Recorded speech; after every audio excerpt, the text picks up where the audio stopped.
बांग्लादेश में एक बार फिर राजनीतिक अनिश्चितता का दौर शुरू हो गया है।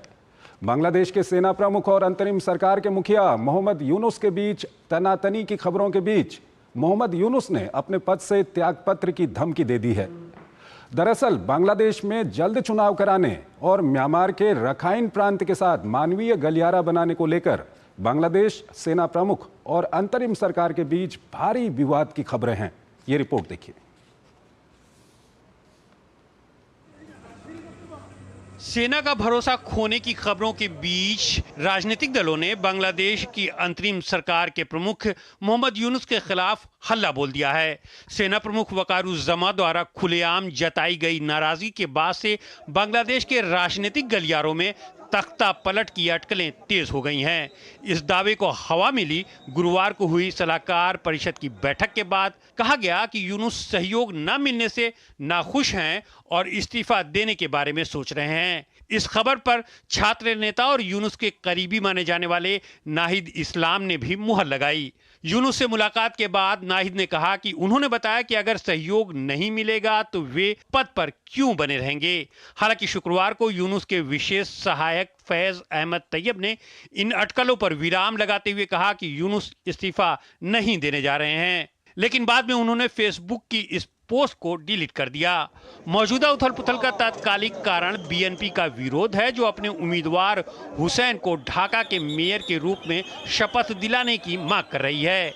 पार्टी का आरोप है कि अंतरिम प्रशासन ने चुनाव आयोग के उस फैसले पर रोक लगा दी है जिसमें 2020 के विवादित मेयर चुनाव में हुसैन की जीत पर मुहर लगाई गई थी। इसे लेकर बीएनपी अंतरिम सरकार पर हमलावर है और लगातार विरोध प्रदर्शन कर रही है। शुक्रवार को बीएनपी ने यूनुस के 2 सलाहकारों और राष्ट्रीय सुरक्षा सलाहकार के इस्तीफे की मांग कर डाली। आलोचकों का तर्क है कि यूनुस के प्रशासन ने बीएनपी को दरकिनार करते हुए एनसीपी और जमाते इस्लामी के वफादारों को नियुक्त करके संकट को और बढ़ा दिया है।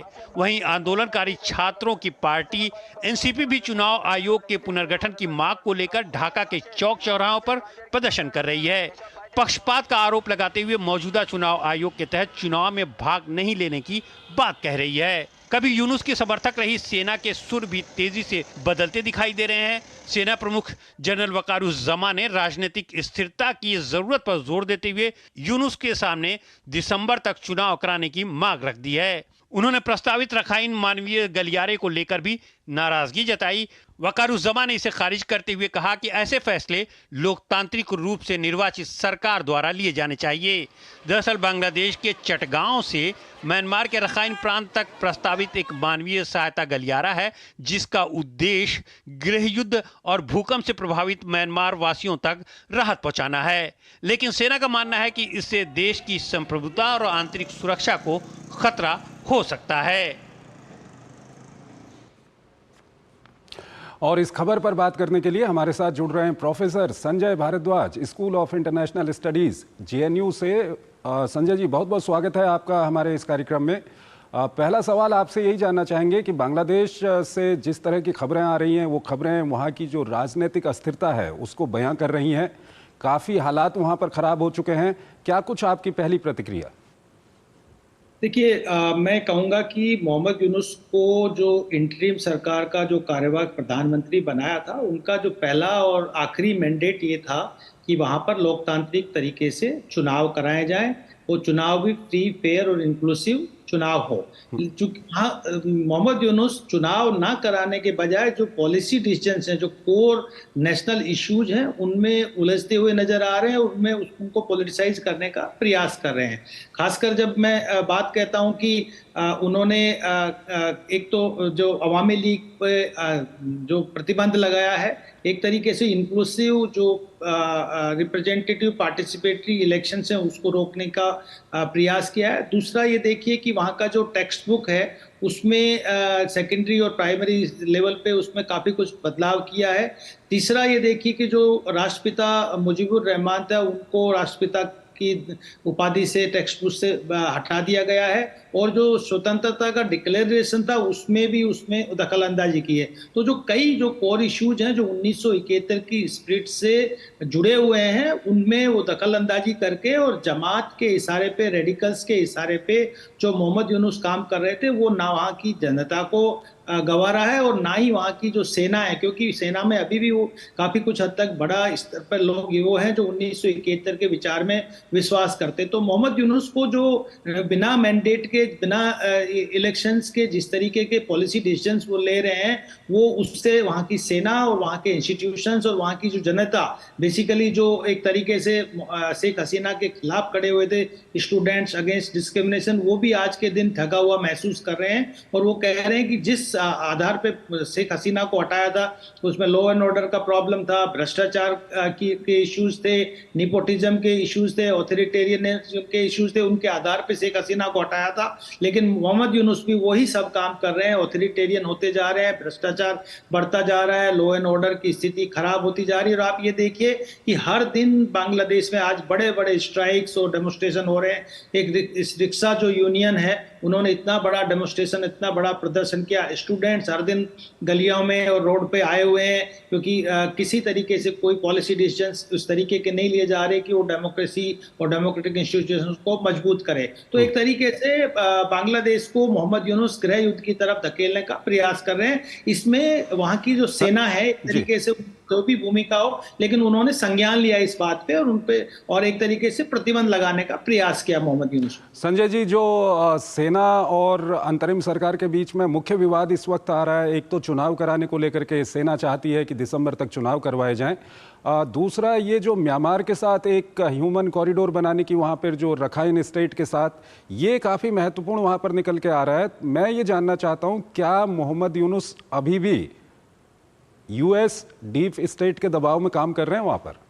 बिल्कुल, आपने सही बात कही कि मुद्दा यही है, जो कोर इशू है कि आप अमेरिका का जो दखल था, अमेरिका ने अपने एक तरीके से पिवटल एक ऐसे व्यक्ति को बढ़ाया जो अमेरिका की आवाज बांग्लादेश में बढ़ाए। और इसी मुद्दे पे अमेरिका नाराज था शेख हसीना से, क्योंकि शेख हसीना से वो उम्मीद कर रहे थे उनको बे ऑफ बंगाल में सेंट मार्टिन आइलैंड पे एक बेस दिया जाए। और जो शेख हसीना विरोध कर रही थी कि एक क्रिश्चियन कंट्री क्रिएट की जा रही है बांग्लादेश, म्यांमार और इंडिया से, तो उन्हीं के आधार पे अमेरिका नाराज होकर हटाया था। चूंकि अब ये अमेरिका ने इनको प्रतिस्थापित किया था, तो ये अमेरिका को अपीज करने के का प्रयास कर रहे हैं और म्यांमार में जो एक ह्यूमैनिटेरियन एक कॉरिडोर बनाने की बात कर रहे हैं। इससे वहां की जनता और वहां का जो एस्टेब्लिशमेंट है, खासकर मैं जो डीप स्टेट और आर्मी की कहूंगा, वो काफी अच्छा खासा नाराज है। क्योंकि ये अभी हो सकता है आज मोहम्मद यूनुस को ये अपनी सत्ता में बनाए रखने के लिए उनको ठीक लग रहा हो, लेकिन एक लॉन्ग टर्म के लिए अगर किसी एक्स्ट्रा रीजनल पावर्स को इस तरीके से अपना बेस दे देंगे, अपनी जगह दे देंगे, तो ये ना केवल बांग्लादेश के लिए, पूरा ईस्टर्न साउथ एशिया सब रीजन के लिए एक बहुत बड़ा स्ट्रेटेजिक डेफिसिट क्रिएट हो जाएगा। और इसी बात को एक बात मैं और जोड़ना चाहता हूं कि शेख हसीना से भी चाइना ने भी कई बार प्रयास किया कि आप सोना दिया, डीप सी पोर्ट दे दीजिए, हम यहाँ पे इन्वेस्टमेंट करेंगे चाइनीज। लेकिन शेख हसीना ने कभी भी अपनी संपूर्णता से कोई कंप्रोमाइज नहीं किया, ना ही चाइना से किया, ना ही अमेरिका से किया। लेकिन अमेरिका जिस तरीके से मोहम्मद यूनुस का इस्तेमाल करके अपना एक स्ट्रेटेजिक डेप्थ बनाने का कोशिश करा, चाहे उनका मकसद कुछ भी हो, चाइना को कंटेन करने की बात हो या बैलेंस करने की बात हो, ये एक अलग मुद्दा है। लेकिन ये बात मान के चलिए कि लॉन्ग टर्म में ना केवल बांग्लादेश के, बाकी पूरा जो ईस्टर्न साउथ एशिया रीजन है, इसके लिए एक खतरा को अमोल लेना है। तो इससे एक बहुत बड़ा रोष है बांग्लादेश में और वहाँ के जो एस्टेब्लिशमेंट है, और इसीलिए मोहम्मद यूनुस के लिए मुश्किलें बढ़ती जा रही है। और क्योंकि वो अच्छा गवर्नेंस नहीं चला पा रहे हैं, ना लॉ एंड ऑर्डर है, ना कोई ऐसे चुनाव करा पा रहे, चुनाव में भी एक बहुत बड़ी बात संजय जी, इस सब के बीच जो खबरें वहाँ से छन छन के आ रही हैं, जिस तरह से आर्मी चीफ ने अपने सारे जो कमांडर्स हैं उनकी एक बैठक बुलाई, और बैठक के बाद हुआ ये कि मोहम्मद यूनुस ने एक बैठक बुलाई और उन्होंने कहा कि मैं इस्तीफा दे दूंगा, मेरे से नहीं संभल रहा है, इस तरह के जो हालात हैं इसमें मैं काम नहीं कर पाऊंगा। तो कहीं ना कहीं बांग्लादेश से एक मैसेज निकल के आ रहा है कि सेना और जो अंतरिम प्रशासन है, इसके बीच में जो टकराव है, कहीं ना कहीं मोहम्मद यूनुस को पद छोड़ना पड़ सकता है, या आने वाले 2-3 दिन में हम सेना के द्वारा कोई बड़ा कदम भी वहाँ पर देख सकते हैं? देखिए, मैं एक बात कहना चाहता हूं, किसी भी लोकतांत्रिक देश में सेना और अनइलेक्टेड इंस्टीट्यूशंस का दखल ठीक नहीं माना जाता। लेकिन बांग्लादेश की जो सेना पिछले जब 2006 से 8 के बीच में संकट हुआ तो कई उन्होंने कोर डिसीजंस लिए, कई पॉलिसी डिसीजंस लिए, आतंकवाद के खिलाफ एक बड़ी मुहिम चलाई, कई आतंकवादियों को फांसी की सजा दी और वहां करप्शन फ्री बनाने का कोशिश की और फाइनली चुनाव किया। तो अभी भी जो वहां की सेना है इस बात के लिए कंसर्न है कि जो जिस तरीके से डेमोक्रेटिक जो प्रिंसिपल्स हैं, सेना की ओर से तो एक लिस्ट भी जारी की गई है कल, वो लिस्ट है। सेना का कहना है कि इन लोगों को हमने अपने जो विभिन्न सेना के कैंप हैं उनमें रखा हुआ है, क्योंकि इनको हम बाहर रखेंगे तो ये एक्स्ट्रा जुडिशियल प्रोसीडिंग के बाद इनको मारा जा सकता है वहां पर। तो सेना की ओर से ऐसे लोगों की, जिसमें जज हैं, पत्रकार हैं, कई लोग हैं, एक लिस्ट भी जारी की गई है।